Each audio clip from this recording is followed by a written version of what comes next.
So I was raised Methodist and was confirmed in the Methodist church when I was in middle school, and then went on to the University of North Dakota, and that was really where I first encountered, in a real way, in a way that was relevant to me, the Catholic Church. My father was raised Catholic, and therefore I had gone to Mass and things growing up sometimes with my grandmother, who was still a practicing Catholic, but it had never really been an option for me to consider the church. I didn't really know anything about what the church taught. I didn't know any of the distinctions, the major distinctions between being Methodist and being Catholic until I was in college. And when I started at UND, I had already been dating a young man in high school for 4 years. That first relationship was my whole world. Growing up in high school, I mean, starting when I was 15, 16 years old.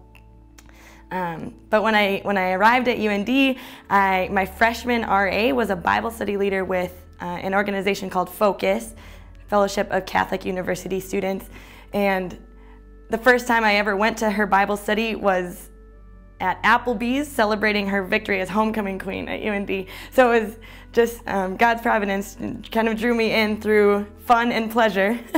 And after that night, I started going to attending a Bible study every week. When I really encountered women who didn't need a relationship to define themselves in the way that I did, and who had relationships with each other that were pure and simple and good.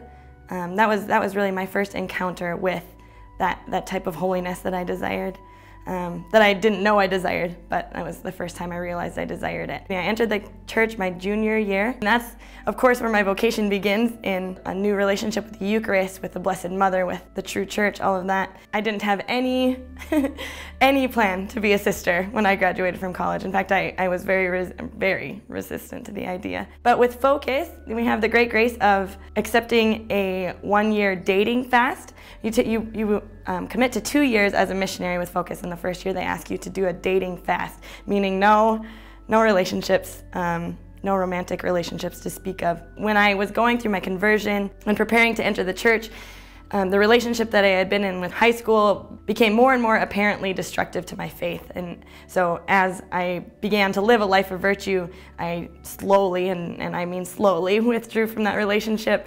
My identity was beginning to be in Christ, and I was loving that, but he again brought a different man into my life. And so I began another relationship shortly after I entered the church that lasted for about 1.5 years.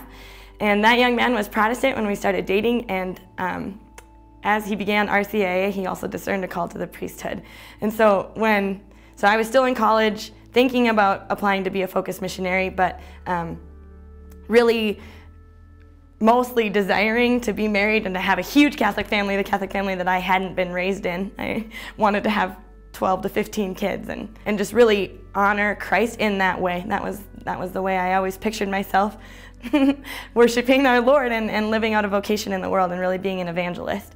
It wasn't really what God wanted for me. So when that gentleman decided that he wanted to be a priest, I was at first furious with Jesus, mad in every way, and especially because I was living a life in pursuit of holiness, and I thought that I was, attached to that plan. I thought that was the best idea. And so that's the kind of the context of my dating fast of the year that I entered into being free from relationships for 1 year. I was placed at Benedictine College in Atchison, Kansas, and being a convert, it was the last school I wanted to be placed. I had actually said out loud I want to go anywhere except Benedictine. And so when I was placed there, it was, again, another one of those encounters with the Lord's plan for me. I having my own ideas and him having entirely different ones. So at Benedictine, I formed incredible friendships with the women that I mentored and were in my Bible studies there. And that spring break of my first year, I led a mission trip to New York City to work with a couple different religious orders. One of the religious orders that we worked with was the Servants of the Lord, which is the community that I belong to now. And we were given the opportunity to go with the sisters, the active sisters that we were working with, to their monastery. The order has a contemplative branch, and meet the contemplative sisters behind a grill. And so that was my first time, encountering that radical gift of self to God. And I was such a mess the whole time. The sisters were behind the grate, and they were reaching their little fingers through to greet their sisters, and I saw a joy and a peace in those sisters that were, quote unquote, in prison. That was the way our world would look at it, that I had never seen anything like that before. And so I was just like a mess. I was weeping and everything, just seeing their gift. And that was, I think I could say that that's the night that Jesus really opened my heart to the consecrated life. But I wasn't quite ready to say yes yet then. I continued on with my time as a missionary in Focus. I began my second year as a missionary, which meant that I was then available.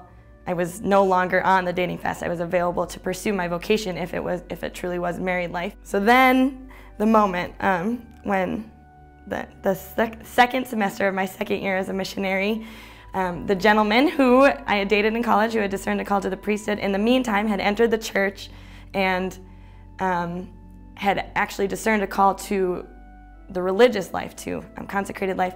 But many of the orders that he was looking at entering wouldn't take him until he had been Catholic for a few years. And so while he was waiting to enter, he was diagnosed with an illness that was going to prevent him, he thought, from entering.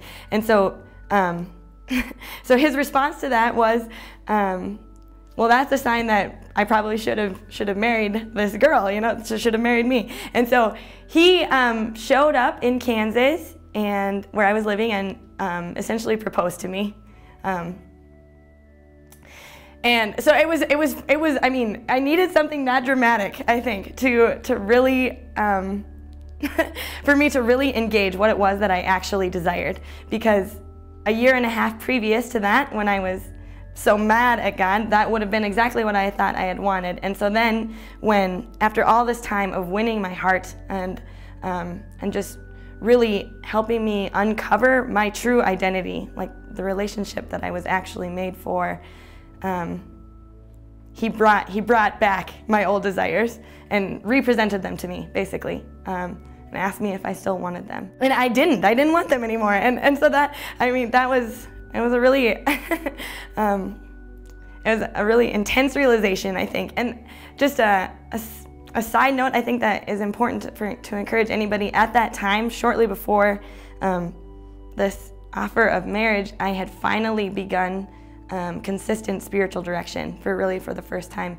And spiritual direction, I just want to throw that out there, its significance, like how important it was for me to have a priest to help guide me through what was going on in my soul. Through prayer and through examination of what was surfacing in my soul, I realized that the only thing I desired was to belong totally to Christ, even if a man of great holiness was inviting me into the vocation of marriage. That marriage wasn't what I was made for. Later that summer, shortly after that happened, I attended my spiritual director's ordination. He was a deacon at the time he was directing me, and at his ordination, when he was laying prostrate in front of the altar, giving himself totally to Christ, that was the moment that I knew that I wanted to do that specifically. I wanted to lay in front of an altar and make an oblation of myself to Christ.